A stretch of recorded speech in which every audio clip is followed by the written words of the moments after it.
Alright everybody, you might want to grab some coffee because this is going to be a long one. Hi, this is Heather from CysterWigs.com and I'm bringing you yet another Monday morning AMA.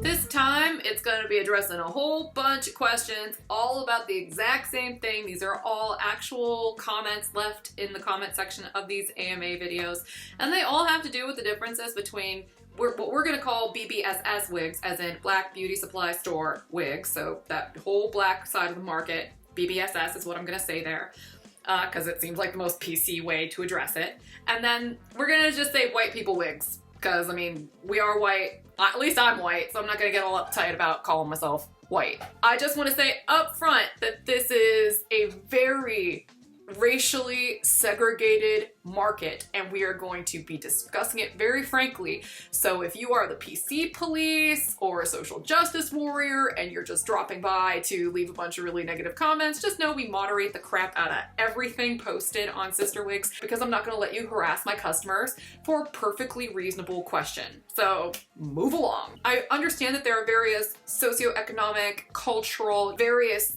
matrices of domination and oppression. Yes, I have read Patricia Hill Collins on Black feminist thought, but at the same time, that's not what this discussion is about. So again, leave your social justice warrior hat on the hook. We're talking for real here. Okay, so with that being said, let's go ahead and get started. First question is from Aged Jake, who asks, why are Caucasian wigs so much more expensive than wigs for the women of color? Oh, this is a beautiful question. All right, so a lot of this stuff is really complicated. 3 reasons why Caucasian wigs are more expensive, and they're all related to each other. 1, we make up less than 10% of the global wig market. The vast majority, like 90% or more of wig sales worldwide are done by Black women. Totally. You know, it's part of their culture.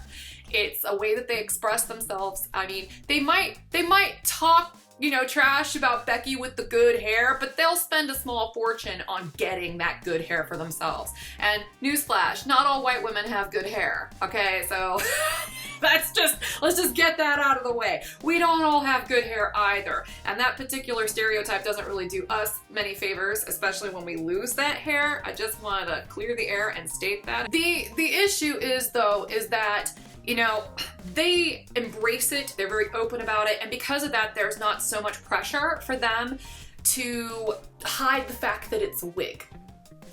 You know, most white wearers would be mortified if someone knew that they were wearing a wig. Whereas it's kind of an assumed thing. Anytime you see a Black girl with really straight, silky hair, she's either got extensions, she's got like a closure, she's got something on that's kind of enhancing the texture of her natural hair, maybe even a wig. We tend to wear it because our hair is falling out, it's not, you know, viable on its own, and we just want stuff that passes for our own hair. Black women make up a huge part of this market, and we're just teeny tiny little potatoes by comparison, okay? That's why it seems like all of the white women in the wig wearing community all know each other, because we do, because it's a really small world. Really, really small world.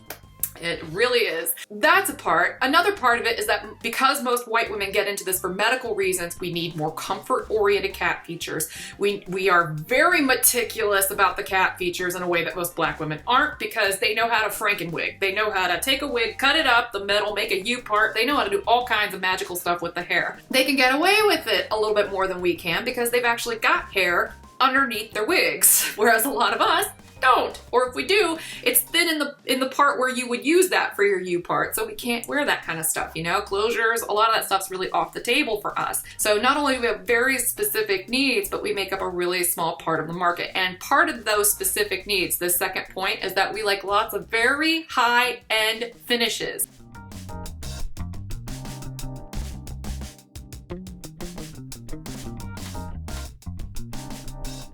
Case in point, like just this bell tress wig I'm wearing. The lace front is white, okay, so it's pale. Not most wig factories do not even carry this light colored lace. So we've got this light colored lace. We want that to be pre-cut without any frame. We want metal in the ear tabs. We don't want, you know, lace to go all the way to the ear tab, which I'll cover in a second. You know, we like felt around the perimeter for comfort and to aid with grip. And we don't want the caps to be too big, because if they're too big, they'll slip and slide around over a bald head. We tend to want lots of monofilament features, so that way it looks like we've got a scalp there.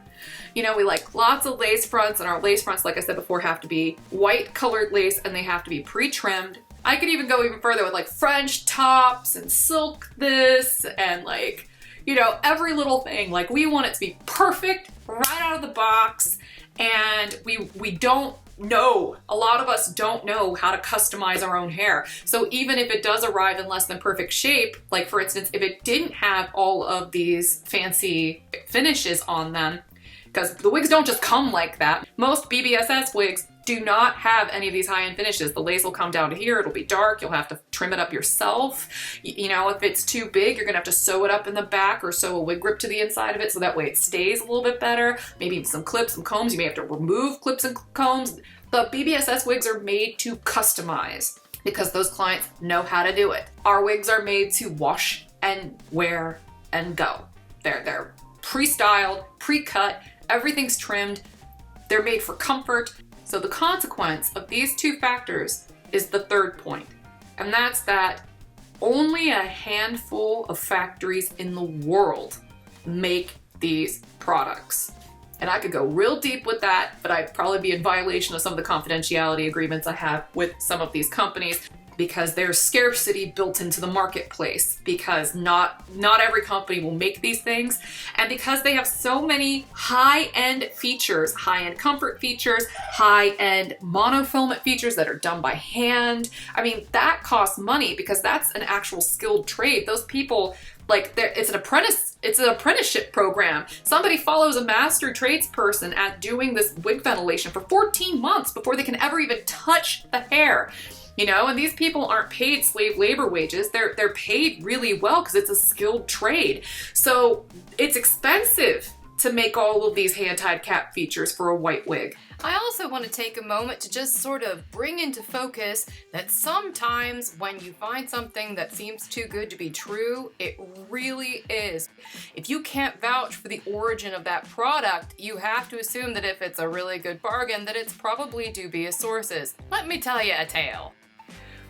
What you see here is actually a sample of a cold call email that was sent to us via one of these dubious factories. And it looks pretty innocent on the surface. You can see that my business partner actually had some dialogue with these folks, and then they disclosed that they were actually creating these wigs out of North Korea. So as you can see here, they disclose in kind of broken English that they are based out of North Korea, and that it'll take 25 days from the point we place the order until they can actually send us the product.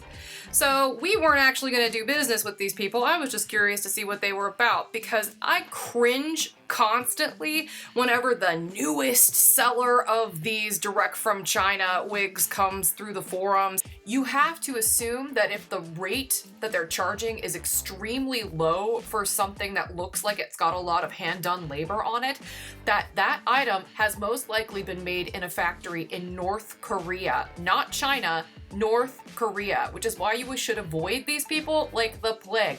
Not all deals are good deals. I cannot say that more passionately.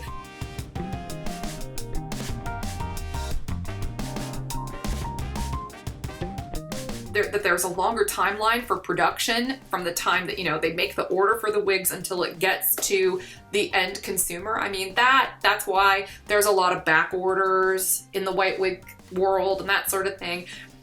So, I mean, that's it right there in a nutshell. The entire ecosystem of white wigs, you know, and how very few people are buying them. The fact that they tend to be really nitpicky about, you know, cap constructions and features. The fact that they want lots of high-end features that are expensive and time-consuming to make, and that there's a scarcity of factories making these products. All of these factors drive up the price. Let's move on. So these are not just like apples and oranges. It's like we're comparing an aardvark to a cantaloupe. They're completely different things. While you can bounce in between BBSS wigs and these wigs, They're meant for completely different consumers who have completely different needs and completely different expectations of the product. Why are wigs for white ladies so much more expensive than wigs for black ladies? Hopefully I've just answered that, because we're in the minority and we're really, really picky. Lisa also wants to know, why don't wig manufacturers sell directly to consumers to save consumers money? As in, why don't they bypass people like me and just sell to you guys directly? I don't know if you guys noticed this, but you guys can be a handful. I love my customers and I love you guys, but like, for real, like, you don't understand. If you've never been in customer service or worked with such an intimate, personal product, you have no idea.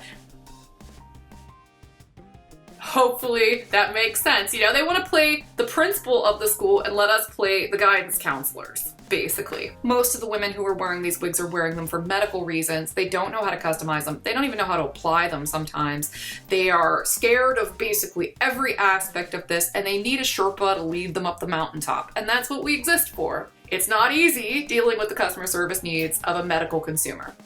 And just ask a nurse if you don't believe me about how hard that can be sometimes. Atypical 60 asks, why is it that wig companies don't make wigs with different textured hair? So as I described earlier, that's because these wigs are made for white consumers specifically. There isn't any crossover in the marketing. These are made for white women specifically.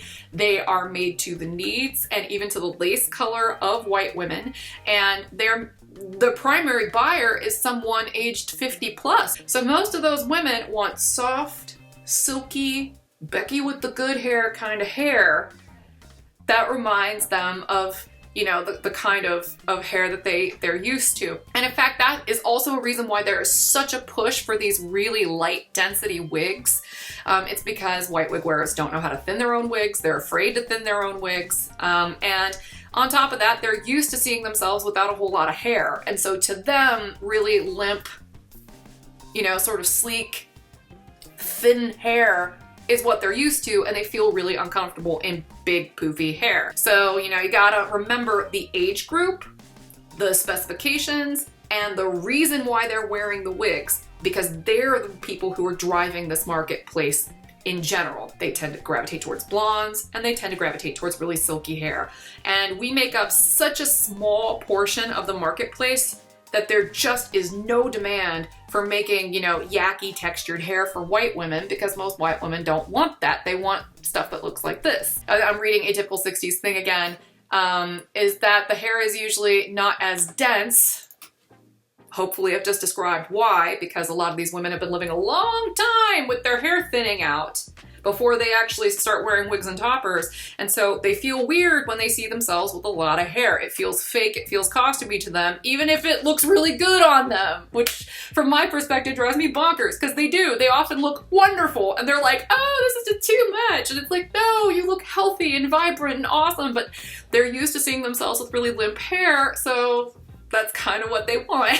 But it is a growing trend to have really light density hair. And in fact, we even had a question from somebody who was asking, why don't they make lighter density wigs?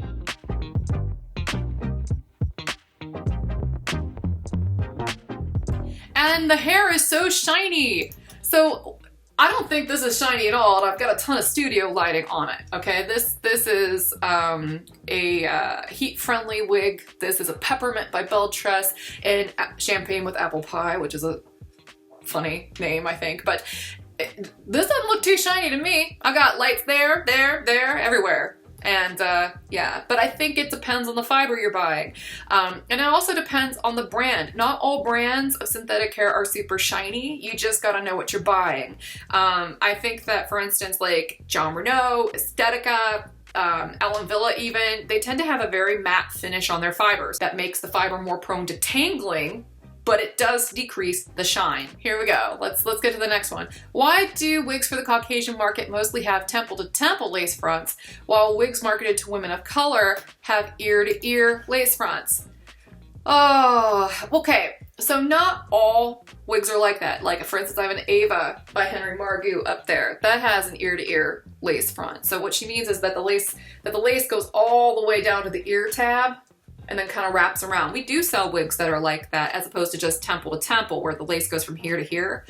But most white wig wearers don't know how to customize their hair, or they're scared to do it. They're not adventurous enough to spend that much on a wig only to, you know, franken hair it like I do, you know, except a lot of the collectors are a little bit more comfortable with this because they got tons of wigs, you know what I mean? I'm the same way. I'm like, whatever, let's do this, you know? But I think that the reason why is because if they have hair over here on the sides, that lace is gonna be really obvious. Like, you can only really get away with that if you don't have a lot of hair there on the sides. Or in the case of a lot of women in the BBSS market, they just trim the lace so that way it doesn't like cover up their hair and look weird. The answer at the end of the day for most of these questions that y'all keep asking about the differences between BBSS and Caucasian wigs is basically a reflection of the fact that I don't think many of you realize exactly how many differences there are between the typical BBSS buyer and your medical Caucasian wig wearer. And that is why I keep saying the word medical, because most medical wearers have extremely specific needs and they are all looking for something extremely different. Whereas your typical BBSS buyer, they're buying for fashion purposes. They know that those wigs are only going to last about a month a pop, and then they just switch them out. So they don't need to be as durable, they don't need to be as realistic, and they don't need to be as comfortable. All three of those things add to the price. And so the differences in density, texture, and all these other nitpicky things, they all come down to personal taste differences and the fact that there aren't as many options for us because we are such a small segment of the marketplace. Hopefully this video has helped obliterate some of your previous misconceptions about any similarities about the two marketplaces. You could go in between the two, but just make sure your expectations are correct, or else you're going to get disappointed whichever end you shop at. This reality check is for the betterment of all of us so that hopefully we have less frustration in our wig shopping all throughout our wig wearing lives. Hopefully that has helped describe a whole bunch of things. Hopefully we've pulled the wool out from your eyes so that way you know exactly what's going on and why you pay more for a lot of these higher end cap features and why you don't have quite as much variety or as many high fashion and funky style options as women on the Black Beauty Supply end of things. Oh, and check out my wig store if you get a chance. We sell lots of these white lady wigs there. It's CYSTERWIGS.com, otherwise known as CysterWigs. If you don't know the first thing about customizing your hair, these white wigs are wonderful. Lots of W words, because the finishes are already provided for you. All right, bye everybody.